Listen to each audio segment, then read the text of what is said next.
Walking a little bit from the ranch, there's some old machinery. There's an old car right there. And there's something that's sticking out over in there. So I believe is all part of the ranch. It's just all their leftover material.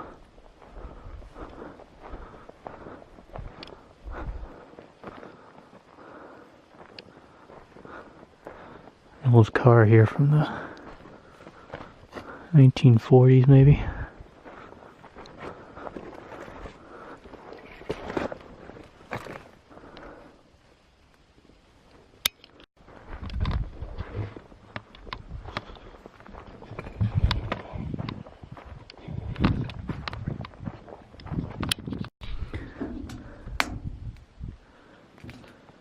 Old equipment here.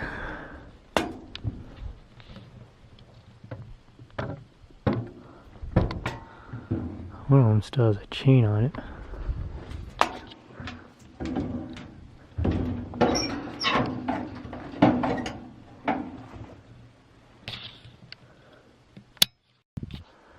Alright, so the ranch is right there.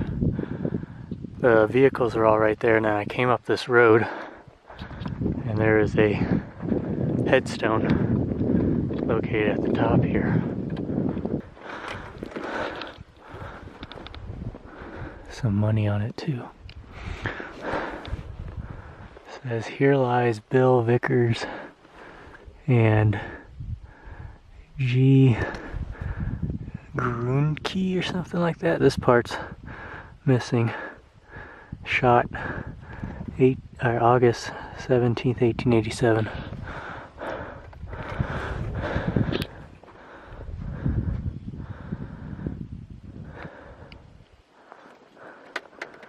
And it says August 17th. Probably the same thing too. I think this marks both where they're buried. It's kind of unusual because it's has nothing to do with the ranch whatsoever. I think they were shot by a bank robber. Over there is Lone Grave Butte, and it's right over in there. I'll have to get to this another time. That on the topo map it indicated there was also another grave there. So that'll be very interesting to see who it was that was buried out there, maybe a pioneer. But yeah, just kind of out here in the middle of nowhere. Last view of the Shirk Ranch, as well as this road that makes a turnaround here at the grave.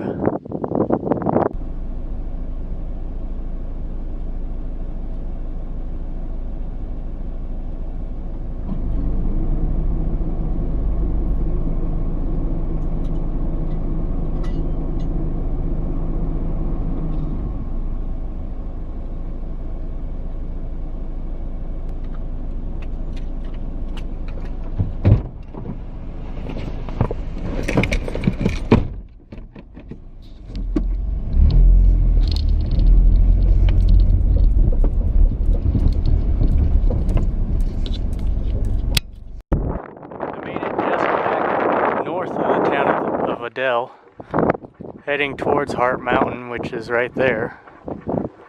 The noise you hear, this is the Crump Geyser.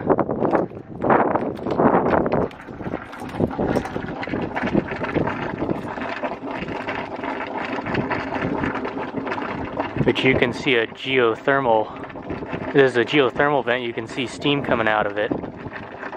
All that noise. You used to shoot water about 200 feet in the air before vandals came in the 1950s and plugged it all up. This is what it looks like now. It's one of two geysers in the Pacific Northwest. The other one is right near Lakeview. Both of them were man-made though. Weird, it just made a whole bunch of noise before and now it's completely silent. I mean, I can hear very faint fizzing steaming sounds, but maybe I guess the geyser was erupting when we came here. Oh, there we go. Just came back. Past the town of Plush, and this is the road going towards Heart Mountain. Going to be on top of this escarpment. Just drove up Heart Mountain, Poker Gym Ridge. Now I'm taking this little road to Petroglyph Lake, which is a shallow depression about a mile ahead. You can even see some of the low cliffs there, and I believe that's where all the petroglyphs are. Alright, this is the furthest I'll go. The road becomes very ruddy.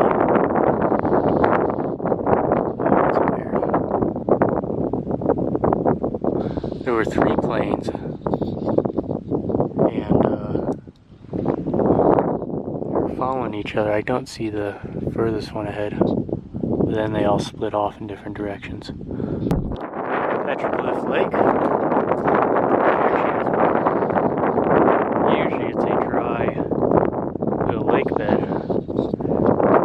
but it's got quite a bit of water in it. First set of rocks. That might be something right there. It has that design to it. Looks like an insect or something. Couple of designs right there.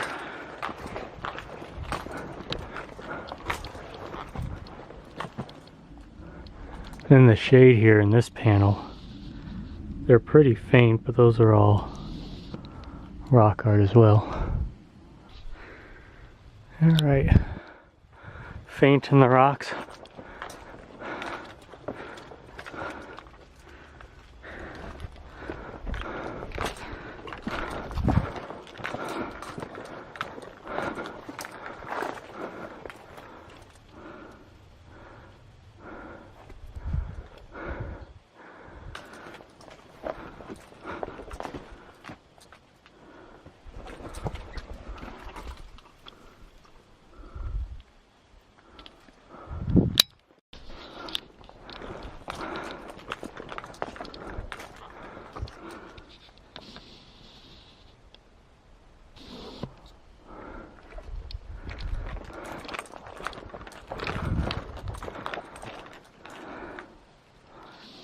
Circle.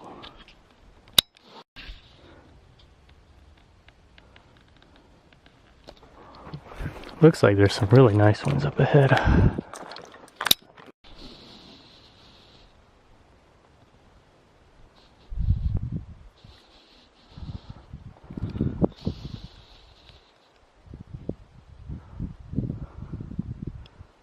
There's some really good ones right there.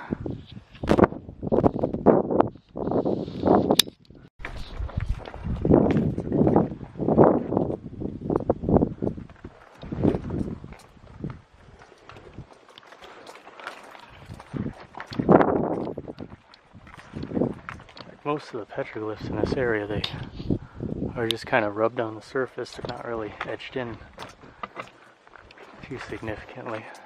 A fair number of them over here too.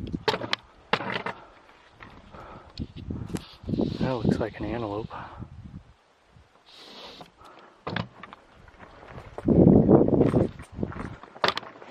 And the cliffs just kind of end right here.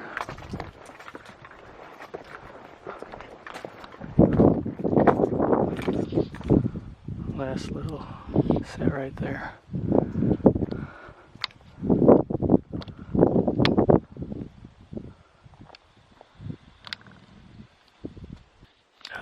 Just south of the headquarters for Heart Mountain Wildlife Refuge.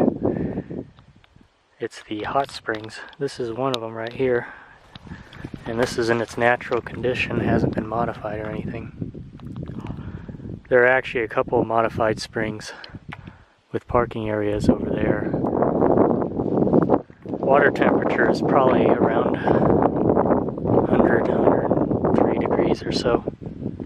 It's warm, but kind of perfect and ideal for sitting in. Here you can see just a lot of bubbles coming out from behind that rock. The rock looks like it's crusted with sulfur. The public one there is right behind that. There's a little stairwell descending into a nice deep pool. I completely bypassed this one. There's another mostly natural one. It's got a couple of man-made objects, and it looks like somebody dammed up the exit way over here.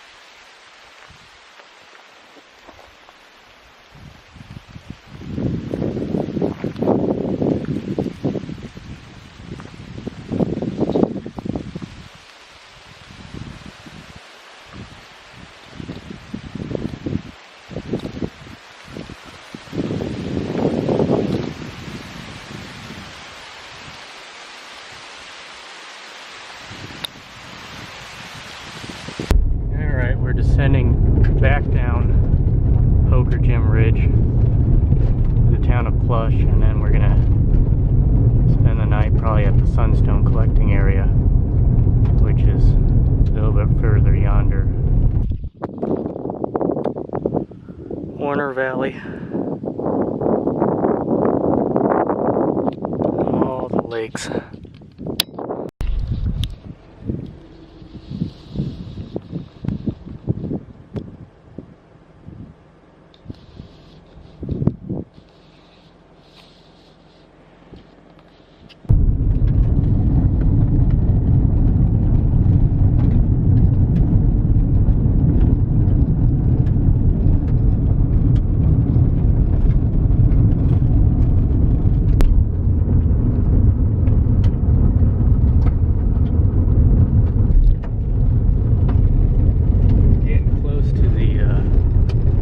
Sunstone area. There's a mining operation just right here on the left. Sun's about to set, and I'm here at the Sunstone collecting area. It's a nice effect on the mountains. As you can see, it's getting dark really fast.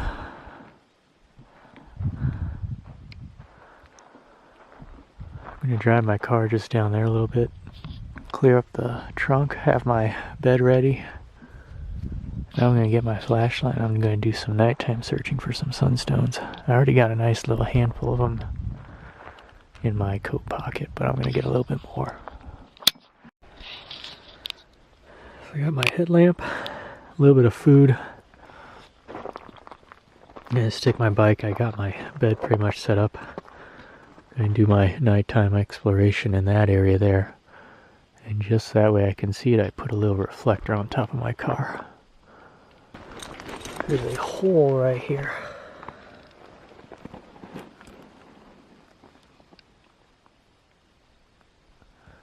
Goes down quite a bit, and it looks like there was like a fake dead sagebrush covering over it.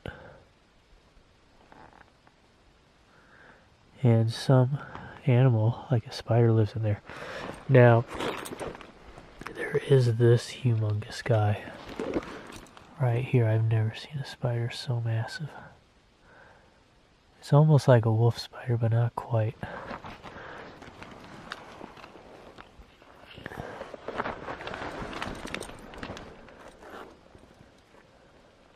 Boy, that thing is huge. And it moves very slowly.